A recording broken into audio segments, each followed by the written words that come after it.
Betul-betul depan muka dia. Rasulullah kata, tilqa awajhi.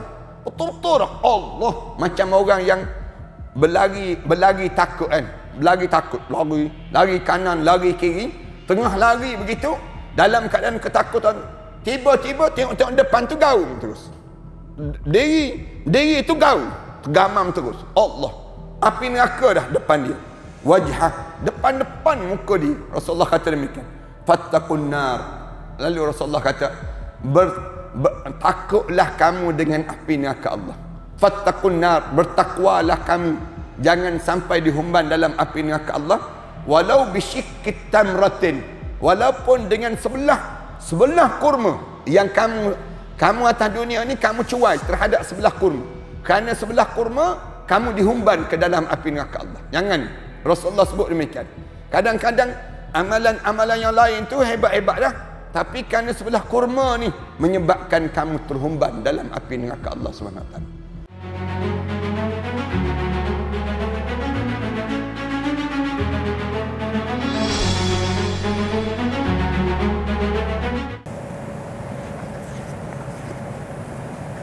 Bismillahirrahmanirrahim.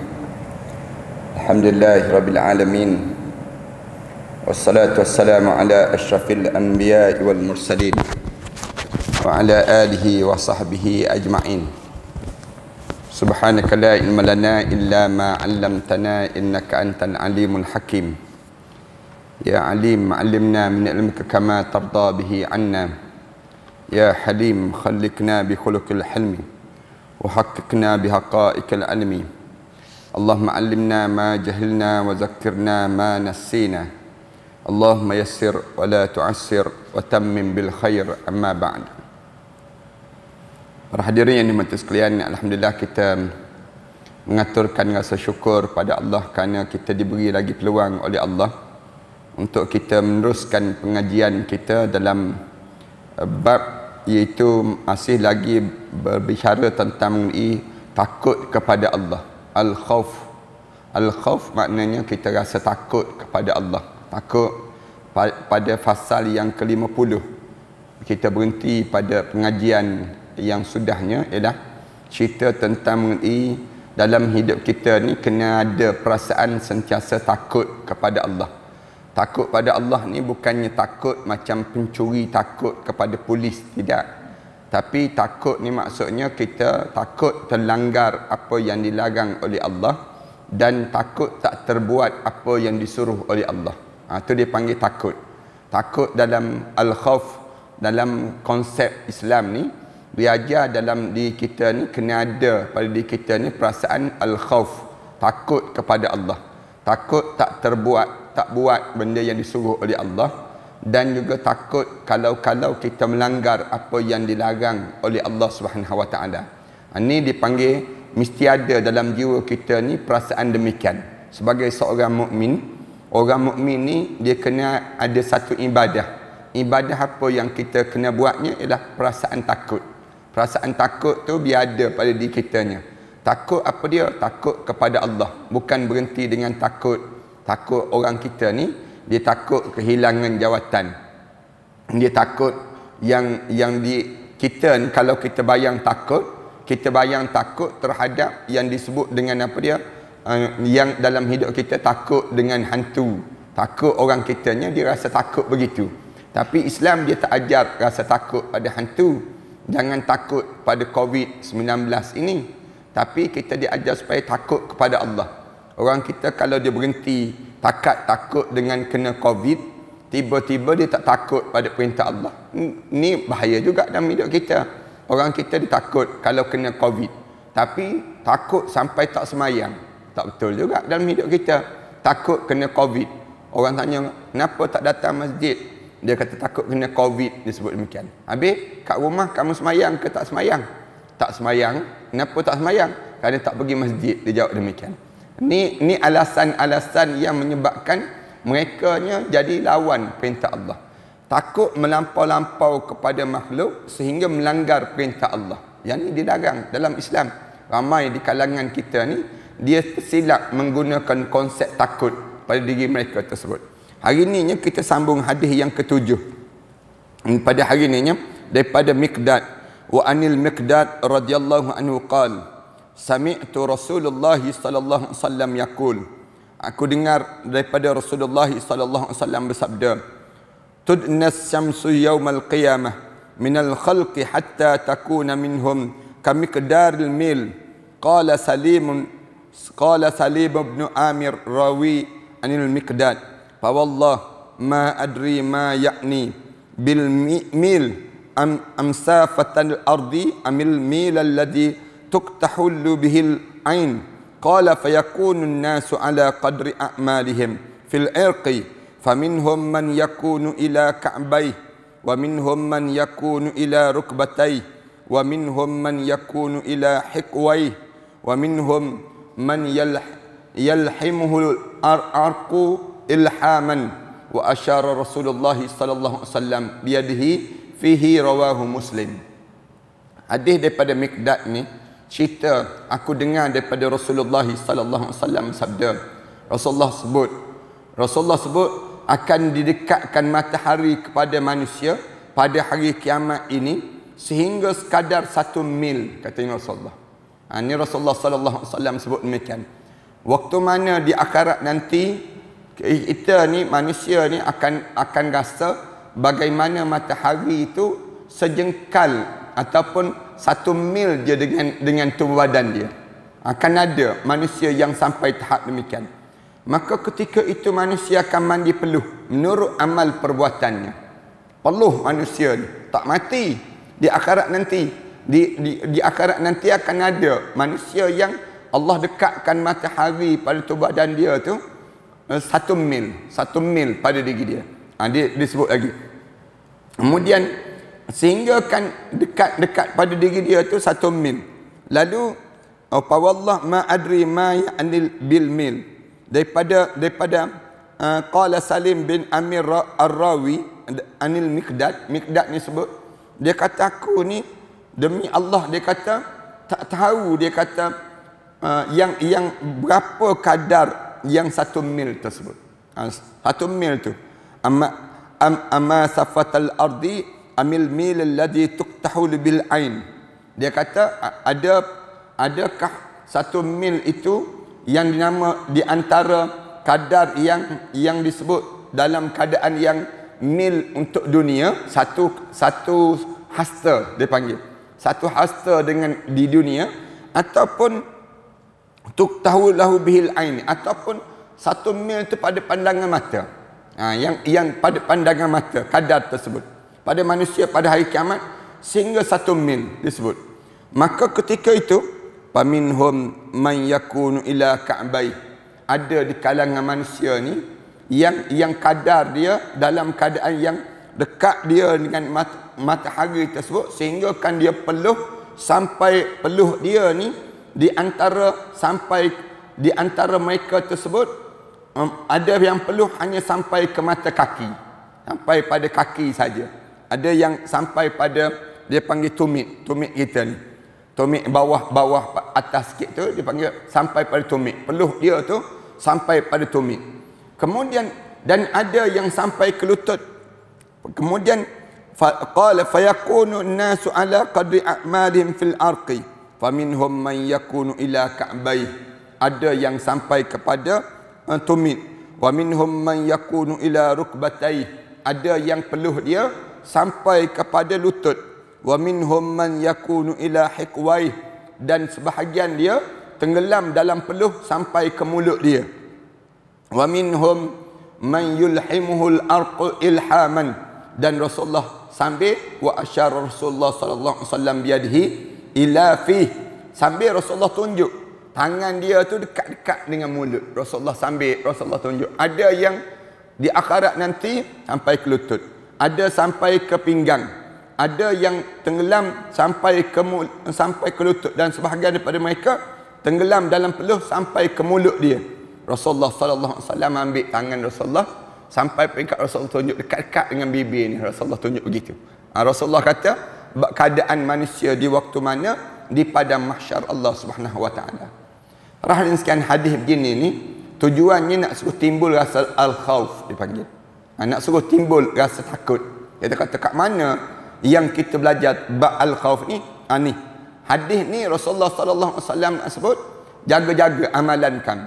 Kalau kamu tak jaga amalan kamu di dunia ini, sampai di akhirat nanti akan ada orang yang Allah letakkan matahari itu sehasta je dengan dia, ataupun satu depa je dengan dia. Dekat dia.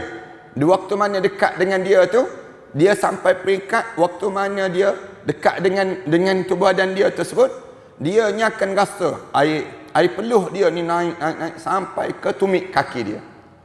Sampai kepada dia panggil apa dia? Dia panggil tumit kaki ni. Atas sikit tu. Dia panggil keadaan yang berlaku pada kamu. Ada orang yang peluh dia ni naik sampai ke lutut. Banyaknya. Ada sampai ke pinggang. Rasulullah sallallahu alaihi wasallam sebut, "Faminhum man yakunu ila ka'bai, wa minhum man yakunu ila rukbatai, wa minhum man yakunu ila hiqwai." Hiqwai ni maknanya sampai kepada pinggang dia. Naik sampai dekat dengan pusat dia, tenggelam. Wa minhum man yulhamul arqul ilhaman, dan ada di kalangan mereka naik peluh ni sampai kepada dekat dengan mulut dia. Nak tenggelam sikit lagi dekat dengan mulut dia. Sambil Rasulullah tunjuk ni dekat bibir dah. Peluh yang naik itu yang menyebabkan dianya rasa takut sangat berada di padang mahsyar Allah. Punca apa? Punca dia tak takut di dunia ini. Ada orang yang jenis tak rasa takut dengan pada Allah di atas dunia ni. Bila dia begitu, di akhirat nanti Allah jadikan ketakutan dia tu, menjadikan diri dia tu, jadi diri dia, amalan dia tu berpeluh tubuh badan sampai peringkat naik peluh tu sampai peringkat dekat dengan bibir dia. Nak tenggelam dah tubuh badan dia tu. Allahu Akbar. Suasana yang berlaku di padang mahsyar Allah kerana perbuatan kita di dunia. Tu kita kena faham benda demikian. Dalam hidup kita ni, jaga-jaga amalan. Amalan apa yang kita tak jaga? Kita tanya. Amalan apa? Amalan yang paling basic dalam hidup. Sembahyang, orang kita tak jaga. Aurat, orang kita tak jaga dalam hidup. Amalan yang paling basic dalam hidup. Makan minum tak jaga. Bila kita makan minum tak jaga, kemudian pakaian kita tak jaga, kemudian cara bercakap kita tak jaga, semua ni memberi kesan kepada kita bila kita di akhirat Allah Subhanahu Wa Taala nanti. Atas dunia ni, Islam diajar melalui Rasulullah sallallahu alaihi wasallam ni, dia sebut cara umum. Cara umum je pada kita. Hidup atas dunia ni, kamu kena jaga Allah. Bukannya kamu nak suruh Allah jaga kamu. Kamu nak suruh selamat di atas dunia, dan di akhirat nanti kamu jaga Allah. Bila kamu jaga Allah, kamu selamat. Di dunia pun kamu selamat, di akhirat nanti pun kamu akan selamat. Dalam hadis Rasulullah sebut, ihfazillah yahfazka. Bila kamu jaga Allah, Allah akan jaga kamu. Ini cara Islam diajar dalam hidup kita ni. Hidup dalam keadaan kamu jaga Allah. Bila kamu jaga Allah, jaga Allah ni maksudnya apa dia? Jaga jangan buat amalan-amalan yang boleh menyebabkan kita ni kecewa di akhirat Allah Subhanahu Wa Taala nanti. Orang kita ni dia buat sembrono je. Dia tak peduli halal haram. Dia tak peduli terhadap ganjaran yang Allah sediakan dalam hidup. Lalu dia fikir bahawa bila kita hidup atas dunia ni, tak apalah kita nak buat apa pun. Yang pentingnya kita dengan Allah, konon-kononnya. Bila sampai dalam kubur je, datang terus penyesalan. Bangun di akhirat nanti, lagi menyesal. Kerana apa dia? Kerana kita tak rasa dalam hidup kita perasaan takut kepada Allah di atas dunia ini. Tu sebab Rasulullah sebut hadis-hadis sebegini. Wa an Abi Hurairah radhiyallahu anhu, daripada Abi Hurairah radhiyallahu anhu kata dia, anna Rasulullah sallallahu alaihi wasallam qala, ya'raqu an-nasu yawmal qiyamah hatta yazhaba arquhum fil ardi 70 zira'an wa yaljimuhum hatta yablugha adhanahum, muttafaqun alaih. Ini hadis yang lebih kurang sama daripada Abi Hurairah radhiyallahu anhu, anna Rasulullah sallallahu alaihi wasallam qala, daripada Rasulullah sallallahu alaihi wasallam sabda, ya'ruqun nasu yaumal qiyamah, di hari kiamat nanti manusia akan ditenggelamkan dengan air peluh. Yang air peluh ni yazhab arquhum fil ardi, yang di atas, yang peluh ni mengalir di atas tanah yang keluar daripada telapak kaki mereka tersebut 70 zira'an, sedalam mana? 70 hasta. 70 hasta. dalamnya sab'ina zira'an, dalamnya, kemudian wayulhimum hatta yablu azanahum, dan tenggelam mereka dalam peluh sampai ke mulut mereka dan telinga mereka. Rasulullah sallallahu alaihi wasallam sebut demikian. Mereka tu tenggelam tu, keluar air peluh daripada tanah tu, keluar sampai dekat dengan mulut dia, sampai dekat cuping telinga dia. Tenggelam. Maknanya dia dongak dah. Muka dia tu terdongak dah naik ke atas. Dah lah air peluh. Kita ni kan, kalau kita pergi duduk sebelah orang peluh kuat je, kadang-kadang bau hapak tubuh badan dia tu, kita ni jadi nak muntah rasa. Nak muntah. Terloya kita ni, kalau kita ada kawan-kawan kita yang peluh kuat sangat, kadang-kadang bau badan dia tak bau sebab badan dia, tapi kita bau. Kita duduk sebelah dia ni, kalaulah kita makan tak selera makan. Tu baru kira-kiranya orang duduk sebelah je baru. Belum lagi bukan lagi dalam air peluh, air di akhirat nanti, air peluh manusia. Air peluh ni sedalam mana? Waktu mana di padang mahsyar nanti? Sab'ina zira'an, sedalam 70 hasta. Rasulullah sallallahu alaihi wasallam sebut. Sedalam 70 hasta tu, 70 hasta ni luas, maksudnya luas kawasan tu 70 hasta. Yang dia nya duduk kawasan yang dia tu tenggelam dalam peluh tu, sedalam 70 hasta tu, kira-kiranya dalam keadaan demikian tu, kepala tu terdongak dah, peluh tu sampai dekat bibir dia. Nak berdiri macam mana? Kemudian dekat cuping telinga dia. Dalam keadaan yang macam mana? Dalam keadaan ada mereka tersebut bau lagi, hanyir lagi, geli lagi, kemudian dia jadi gatal lagi dengan keadaan yang sedemikian rupa. Allahu akbar. Ni punca tak jaga amalan. Kita kata kenapa yang buat macam tu ustaz sampai tenggelam sebegitu rupa? Jawabnya kerana kita tak jaga amalan. Jaga amalan. Anda biasa sebut atas dunia ni jaga 3 benda yang besar pada diri kita ni. Jaga amalan 3 perkara. Yang pertama, jaga keyakinan hidup dengan Islam. Ni jangan tergoyang keyakinan kita hidup dengan Islam. Yang kedua, maksudnya jangan percaya selain daripada Islam. Kalau kita pergi percaya selain daripada Islam, habis kita. Keyakinan hidup dipanggil.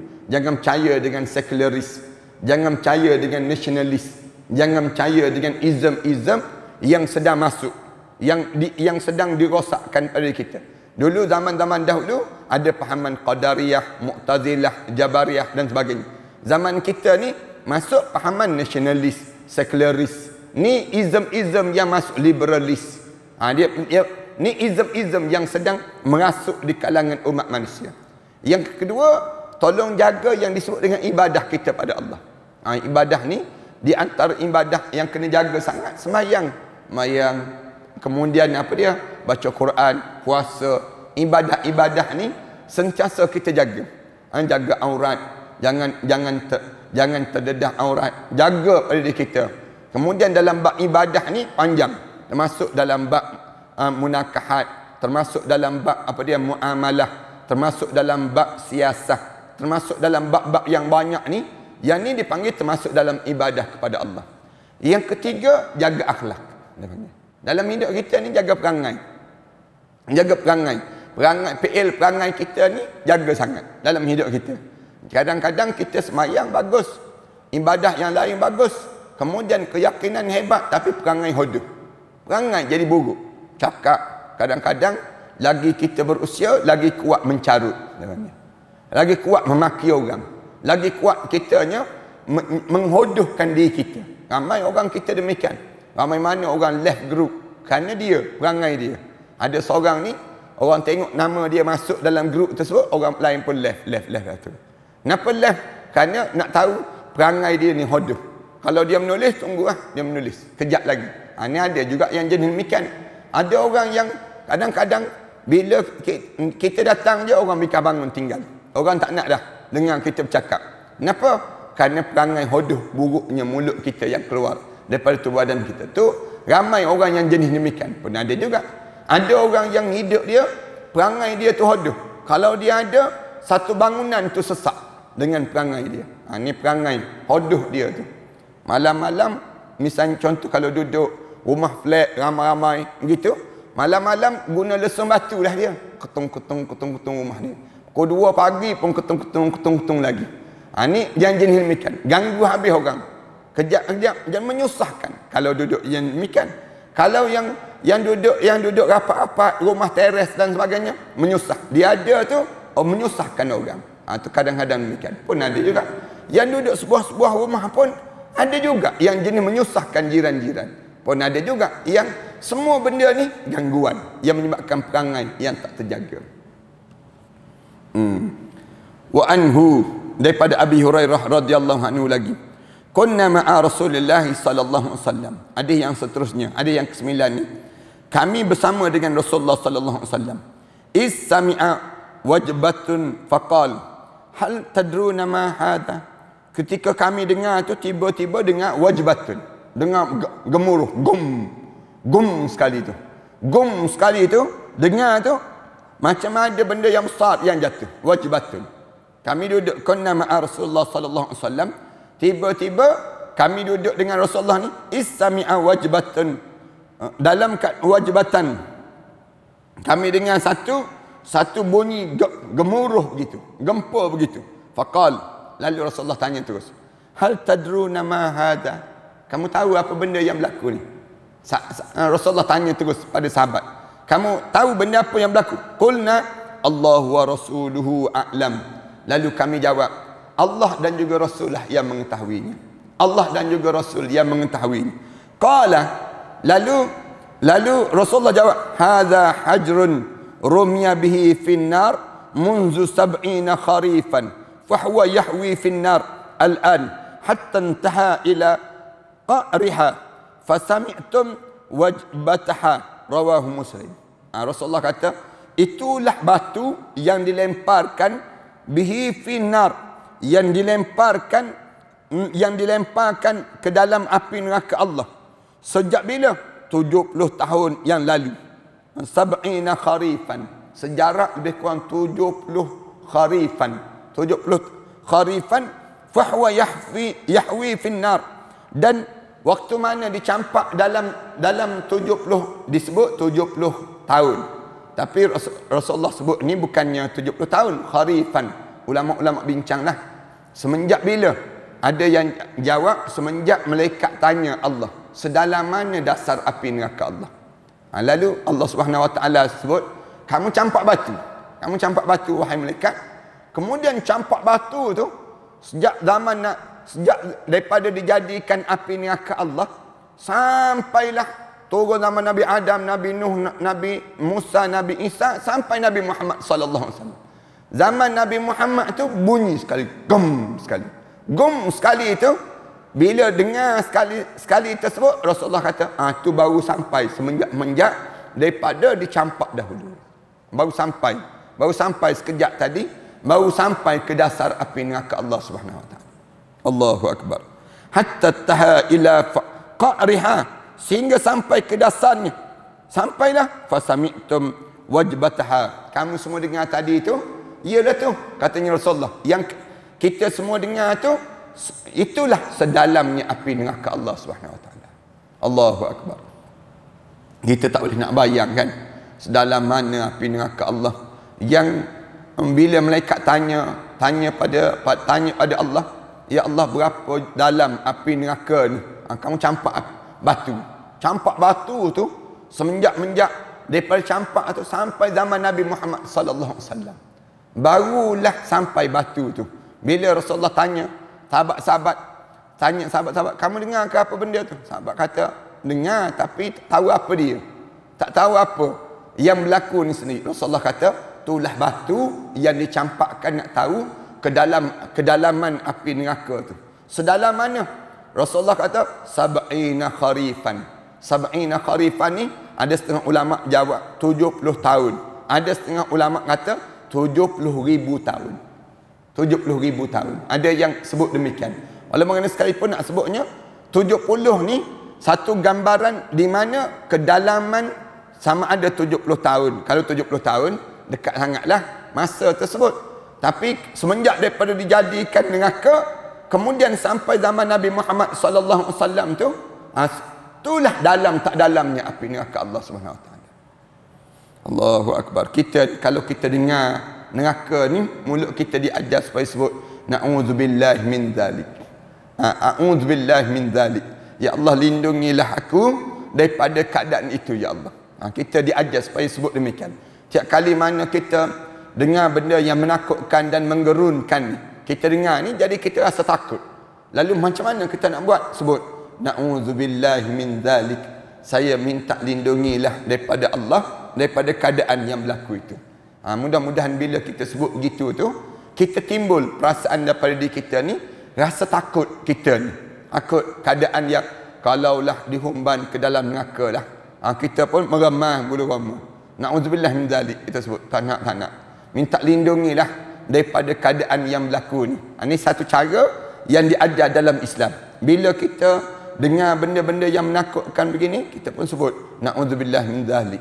Ni aku minta lindungilah aku daripada keadaan yang berlaku ini. Allahu Akbar. Ni hadis-hadis begini ni, hadis-hadis yang Rasulullah nak suruh timbul rasa gerun kita, takut itu. Janganlah ada orang kata, orang tanya pada dia, kamu nak masuk neraka tak? Tak nak, dia sebut. Tapi kalau kena campak juga, masuk je lah, dia sebut demikian. Masuk je lah, senang je dia jawab. Padahal dalam Islam ni diajar supaya apa dia? Kalau berusaha dalam hidup kita ni, jangan tercampak dalam neraka. Jangan biarkan diri kita ni tercampak dalam api neraka Allah. Kenapa? Kalau tercampak juga tu, punca kamu tak ada rasa takut pada Allah. Tak ada rasa takut pada Allah. Kalau kamu ada rasa takut pada Allah, mana mungkin kamu tercampak dalam api neraka Allah? Rasulullah sallallahu alaihi wasallam sebut, ittaqun nar walau bisyaqqit tamrah. Takutlah kamu dihumban ke dalam api neraka Allah, walaupun sebelah dengan sebiji kurma. Kurma tu dibelah dua, kerana sebelah kurma tu menyebabkan kamu dihumban ke dalam api neraka Allah. Rasulullah sallallahu alaihi wasallam ajar pada kita kan, janganlah kamu ni membiarkan diri kamu terhumban ke dalam api neraka Allah. Dalam ayat yang lain Allah Subhanahu wa taala sebut, ya ayyuhalladzina amanu qu anfusakum wa ahlikum nara. Wahai orang yang beriman pada Allah, jaga diri kamu, jaga keluarga kamu daripada dihumban ke dalam api neraka Allah. Kenapa diajar demikian pada diri kita ni? Kerana api neraka Allah ni bukannya sembarangan, bukan sembarangan. 1000 tahun dibakar warna merah, 1000 tahun dibakar menjadi warna hitam, 1000 tahun dibakar menjadi warna putih. Api itu jadi warna putih. Nak sebutnya 3000 tahun bakar. Kemudian yang bakaran tu, bila tanya Rasulullah berapa kadar api ni, api di atas dunia dengan api dalam neraka Allah. Rasulullah kata api dunia ni 1/1000 daripada kadar 1/1000 disebut demikian. Ada yang jawab 1/70,000 daripada kadar kepanasan, tahap yang paling panas di dunia dengan dalam api neraka Allah Subhanahu wa taala. Kita kan tengok api yang orang buat welding besi tu kan. Orang welding besi tu pun kita rasa ngilu dah dengan cing dia tu. Api dia tu pun kita rasa takut dah pada kita. Bayangkan api dalam api neraka Allah. Allahu Akbar. Jauh lebih teruk daripada itulah pada diri kita ni. Jadi kitanya dalam hidup kita ni, usahalah jangan kita ni terhumban dalam api neraka Allah. Rasulullah kata, jangan disebabkan kerana sebelah kurma pun kamu dihumban dalam api neraka Allah. Maknanya dalam hidup kamu ni, jangan tersisa harta benda dunia ni untuk kamu nak keluarkan zakat, untuk kamu gunakan di jalan Allah, untuk kamu guna segala nikmat-nikmat yang Allah bagi ni. Jangan disebab nikmat ni kamu masuk dalam api neraka Allah. Jangan. Dalam hidup kita ni, masing-masing ni nikmat Allah bagi berbeza-beza di kalangan kita. Bila Allah bagi berbeza-beza, Allah nak tengok setakat mana kamu dapat menguasai terhadap nikmat itu untuk mentaati perintah Allah.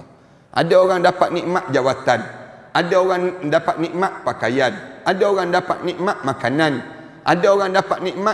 Semua nikmat-nikmat ni jangan kamu gunakan untuk mengkufuri Allah, jangan. Tapi gunalah untuk mentaati perintah Allah Subhanahu wa taala.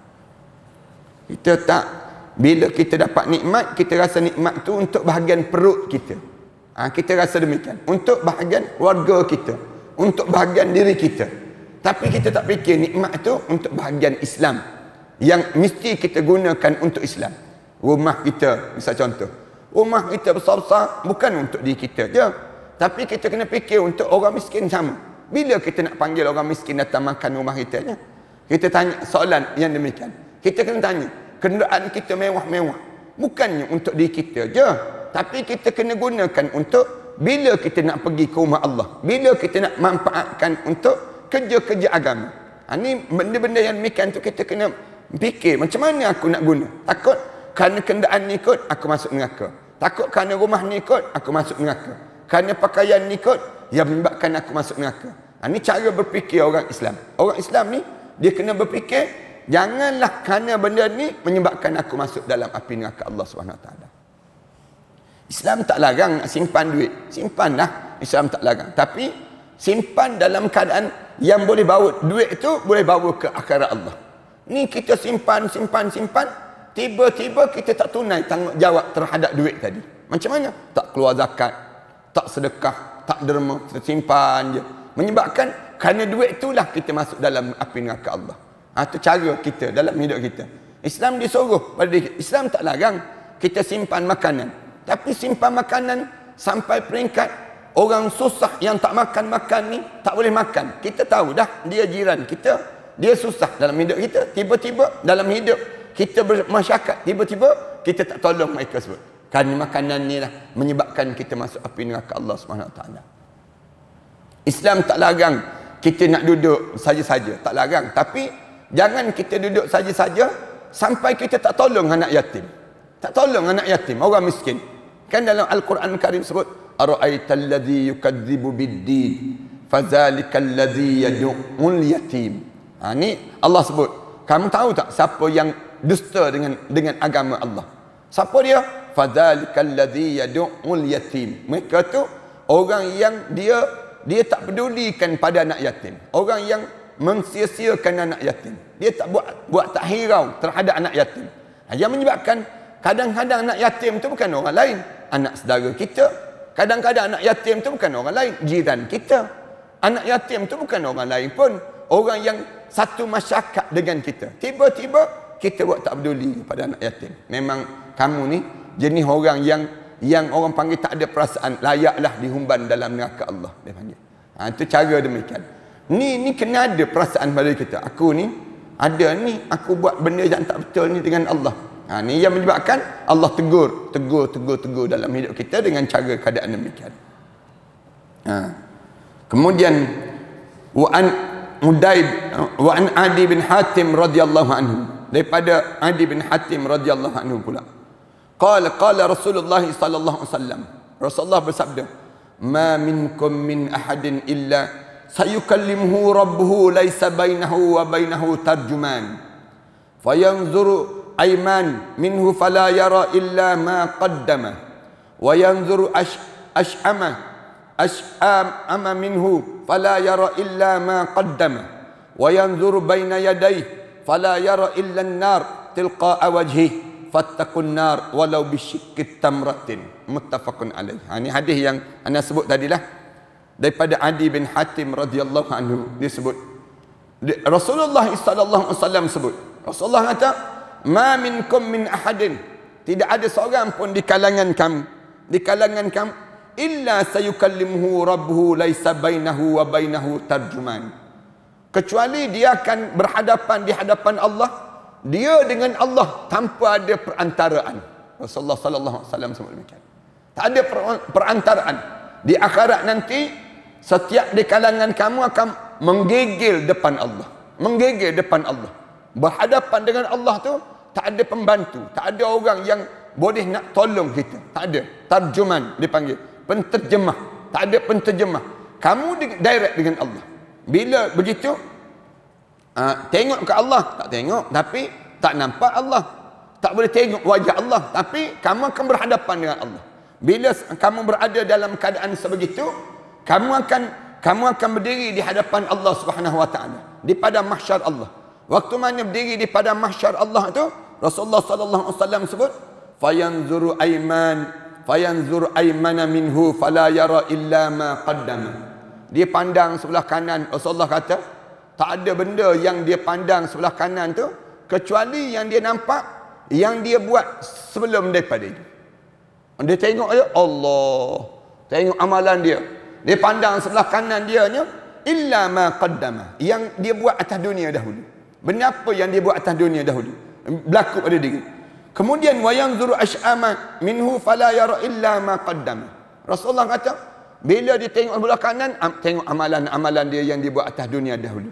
Dia pun pandang sebelah kiri.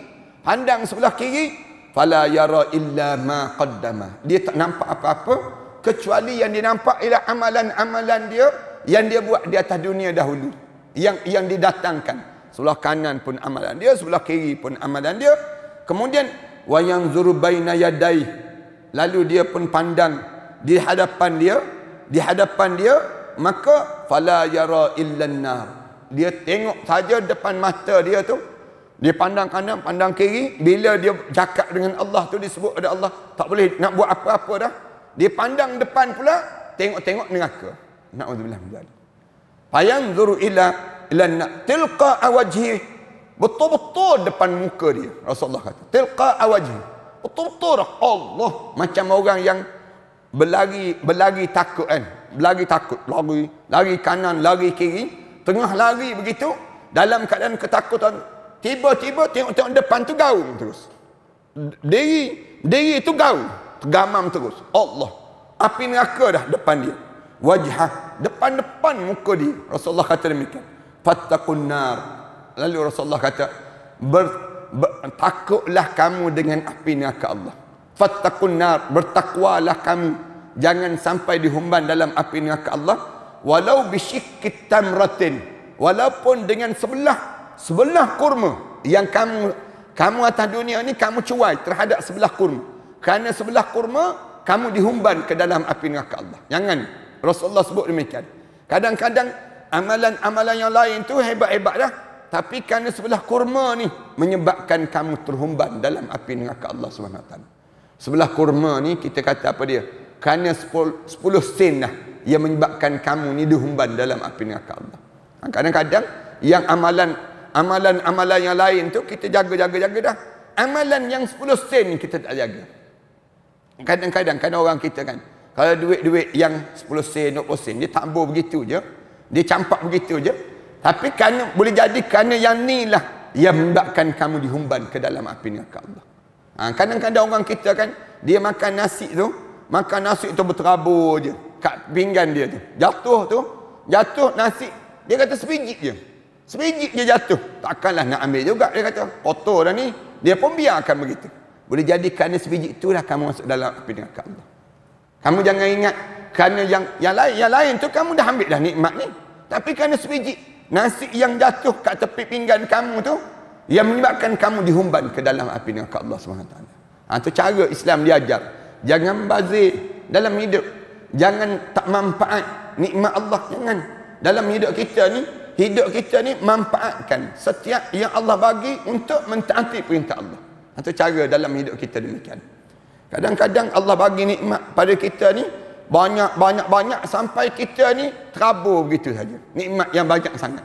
Orang duit banyak kan, simpan dalam shilling, simpan dalam apa dia? Simpan dalam peti ais, simpan dalam gobok banyak sangat duit dia. Sampai dia tak tahu nak buat apa dah duit dia. Ada yang jenis demikian. Ada orang yang jadi demikian. Orang ni berhati-hati. Kita dengarkan orang ditemui harta benda dia berjuta-juta harta benda ni. Dia nak buat macam mana depan Allah nanti. Bisyakkit tamratin, walaupun dengan sebiji kurma kamu akan dihumban ke dalam api neraka Allah. Harta benda kamu walaupun 10 sen akan dikira di hadapan Allah SWT. Tu kita ni jangan menyimpan sangat sampai jadi kedekut. Jangan sampai jadi bakhil dalam hidup. Jangan hidup kita boros sangat sehingga kan kita ni tercuai dengan tanggungjawab kita dengan Allah dalam hidup kita. Dalam hidup kita ni, wa kadzalika ja'alnakum ummatan wasata. Demikian aku jadikan kamu ni umat pertengahan dalam kehidupan ini. Ni hadis-hadis begini ni nak suruh timbul rasa al-khauf, takut pada Allah. Berhati-hati dalam setiap amalan yang kita lakukan. Itu satu lagi hadis. Wa an Abi Dzar radhiyallahu anhu qala Rasulullah sallallahu alaihi wasallam, daripada Abi Dzar radhiyallahu anhu, daripada Rasulullah sallallahu alaihi wasallam, inni ara ma lan tarawna attatis sama' wa huqqa laha an tati'u ta'itta ma fiha mawdi'u arba'a asabi illa wa malakun wadi'un jabhatuhu sajidan lillahi ta'ala wallah law ta'lamuna ma a'lamu la dhahiktum qalilan wa la bakaytum katsiran wa ma talazzaztum bin nisa' 'ala al furush wa la kharajtum ila su'adati tajra'una ila Allah Ta'ala. Rawahu At-Tirmizi. Daripada Abu Dzar, Rasulullah sallallahu alaihi wasallam sabda, sesungguhnya saya telah melihat apa yang tidak nampak, yang kamu tak nampak dengan pandangan mata kamu.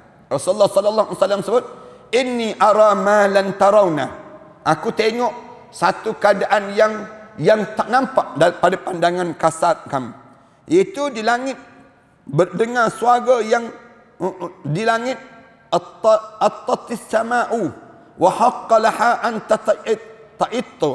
Rasulullah kata di langit itu bunyi macam gong. Rasulullah sebut demikian. Di langit itu. Kemudian dan memang selayaknya begitu. Ma fiha mawdi'u arba'i asabi illa wa malakun. Dia kata kerana tidak renggang 4 jari melainkan di situ ada malaikat. Di arash Allah, di langit Allah. Malam Isra Mi'raj Rasulullah sallallahu alaihi wasallam tu bila naik itu bunyi langit itu bising Rasulullah kata dan memang begitu keadaan suasana di langit. Naik yang kedua langit. Tengok apa dia? Malaikat yang penuh.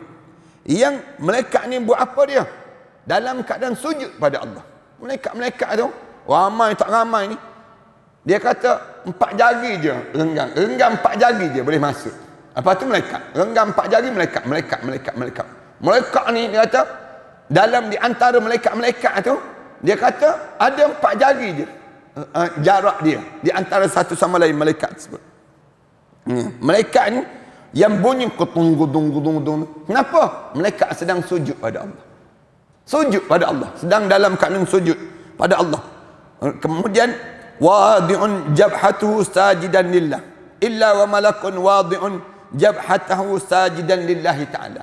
Rasulullah kata waktu mana aku tengok tu ramai sangat malaikat tu buat apa? Bunyi gulung di tempat tersebut. Punca apa? Malaikat sedang sujud. Orang tu sujud, yang ni sujud, yang kemudian berulang alik dalam keadaan sujud pada Allah. Demi Allah, Rasulullah macam kita dengar lantai rumah tu kan, lantai rumah kita ni, yang rumah zaman dahulu rumah kayu, rumah simen ni, rumah batu ni tak bunyi dah.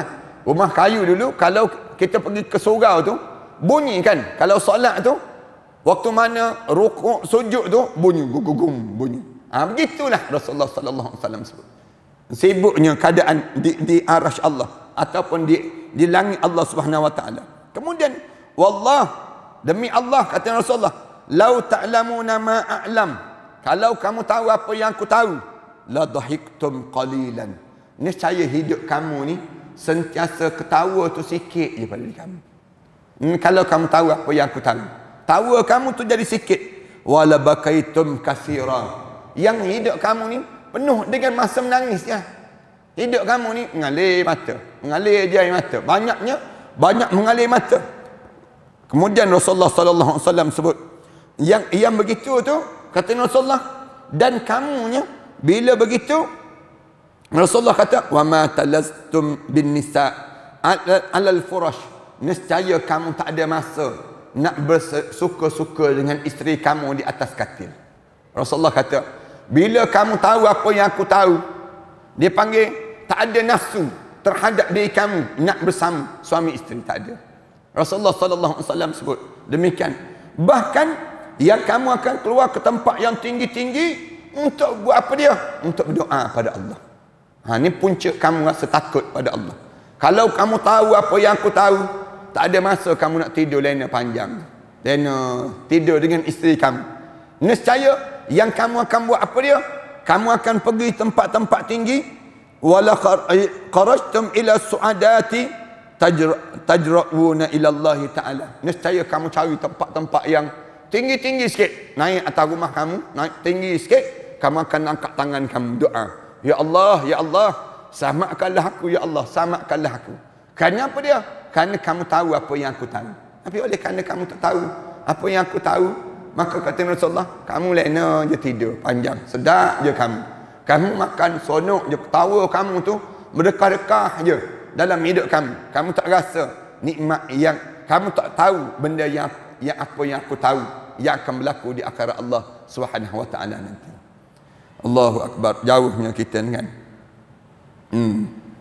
Kemudian wa an Abi Hurairah, kita sambung minggu yang akan datang je. Dalam bab hadis ni lagi lah, beberapa hadis-hadis yang cerita tentang kita diajar supaya ada perasaan al-khauf, rasa takut pada Allah Subhanahu wa taala. Sallallahu ala Muhammad wa ala alihi wa sahbihi wasallam. Walhamdulillahirabbil alamin. Bismillahirrahmanirrahim. Alhamdulillahirabbil alamin. Wassalatu wassalamu ala asyrafil anbiya'i wal mursalin wa ala alihi wa sahbihi ajma'in. Rabbana iftah bainana wa baina qaumina bil haqq wa anta khairul fatihin.